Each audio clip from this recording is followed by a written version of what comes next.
শীতকালে 4-5 বার গোসল করা হয়ে যায়। মানে আমাদের ভাবি শীতকালেও এত দুষ্টুমি করে?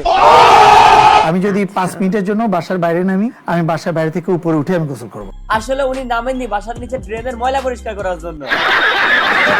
আজকে আমি যাকে নিয়ে কথা বলবো তাকে নাকি বাংলার রণবীর কাপুর বলা হয়। শুধু তাই না, বাংলার রণবীর কাপুর, বাংলার টম ক্রুজ, অনেক নামে কিন্তু তাকে ডাকা হয়। কিন্তু আমি নাকি তাকে একজন চোর বলে। তিনি নাকি একসময় ছাগল চুরি করেছিলেন। মুরগি চুরি করতে গিয়ে দেখি একটা ছাগল বাঁধা ওখানে। এইবার নাকি এই ছাগল চোর আমাদের দেশে হিরো হয়ে গেছে, যার নাকি সোনার দুল না পড়লে কানে প্রবলেম হয়। স্বর্ণের দুল না পড়লে তো কানে প্রবলেম হতে পারে না। শুধু কানে নয়, ওনার কথা শুনে আমার কান মাথা দুইটাই নষ্ট হয়ে গেছে। কারণ ওনার যে কয়টা মুভি করেছে প্রত্যেকটা মুভির বাজেট এক জায়গায় করলে একটা রিক্সা ভাড়া টাকা হওয়ার কথা না, অথচ তিনি নাকি গোল্ড এবং ডায়মন্ড ছাড়া পরেনি না। গোল্ড আর ডায়মন্ড ছাড়া অ্যাকচুয়ালি আমার পড়া হয় না। আবার ওনার সিনেমায় নিজের অভিনয় দেখে নিজে কামনা করে চোখ মুছার মতো টিস্যু কোনার টাকা পকেটে থাকে না। উনি নাকি শেভিং ক্রিম জার্মানি থেকে আমদানি করে। শেভ করার সময় শেভিং লোশনটা পর্যন্ত আমি হয় জার্মানি নাইলে আমেরিকা একদম। আমার কথা হইতেছে হে নাকি 18টা মুভি করছে। এখন এই 18টা মুভি 18 জন মানুষ হলে বসে 18 মিনিটও দেখে নাই, তাইলে তার ইনকামের এত টাকার উৎস কি? মুরগি চুরি। বেটার মুরগি আমরা চুরি করব। আমরা মুরগি চুরি নিয়ে নাকি ভাই আপনার একটা সিনেমা আসতে, তার শুটিং কোথায় কোথায় হবে জানতে পারি?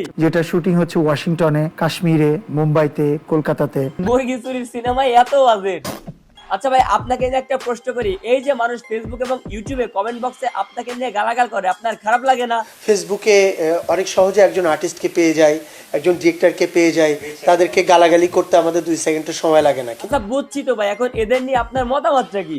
যারা হলে বসে টিকিট কেটে হলে বসে ছবি দেখে, আমি তাদেরকে গ্রহণ করি। এবং তাহলে ভাই আপনাকে যারা ইউটিউব এবং ফেসবুকে দেখে, আপনি তাদেরকে গ্রহণ করেন না? 3 দিনে 10 মিলিয়ন ভিউ আসছিল ছবিটা, 3 দিনে ইউটিউবে 10 মিলিয়ন ভিউ। তো এটা আমার মনে হয় বাংলাদেশে অনেক হিট ছবিও হয়নি কখনো। মাথায় নষ্ট রে মামা, যখন ইউটিউবে ভিউজ বেশি তখন ইউটিউবের দর্শকগুলো আপনার অডিয়েন্স, কিন্তু যখন ইউটিউবে ভিউজ ডাউন, কমেন্ট বক্সে গালাগাল, তখন এগুলো আপনার অডিয়েন্স না। এইগুলা কি মুরগির 20 টাকা খাওয়া লজিক রে ভাই?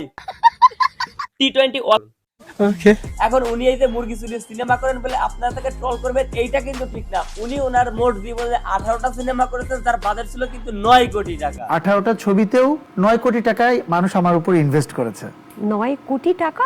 সেক্ষেত্রে আমার কোয়ালিটি কতটুকু আছে? ওনার কোয়ালিটি কেমন সেইটা আমি জানি না, কারণ জীবনে কোনোদিন আমি ওনার সিনেমা হলে বসে দেখি নাই। শুধু হলে নাকি, জীবনে কোথাও দেখি নাই। কিন্তু চিন্তার বিষয় হইতেছে যে কয়জন লোক ওনার পিছনে 9 কোটি টাকা ইনভেস্ট করেছিল, তারা নাকি এখন পাবনার পাগলা গারদে নিজেদের মাথার চিকিৎসা করাচ্ছে। তবে এই 9 কোটি টাকা হিসাব প্রযোজনা প্রতিষ্ঠান এবং হল মালিকরা খুঁজে না পেলেও আমাদের এই ভাই কিন্তু 9 কোটি টাকা দিয়ে অ্যাওয়ার্ড কিনে আলমারি ভরেছে। আমার একটা ড্রয়িং রুমের একটা সাইড শুধু অ্যাওয়ার্ডের। যদি কিছু মনে না করেন ভাই, একটা কথা বললেন তো, এই অ্যাওয়ার্ড গুলো কি মুরগি চুরি করার অ্যাওয়ার্ড নাকি?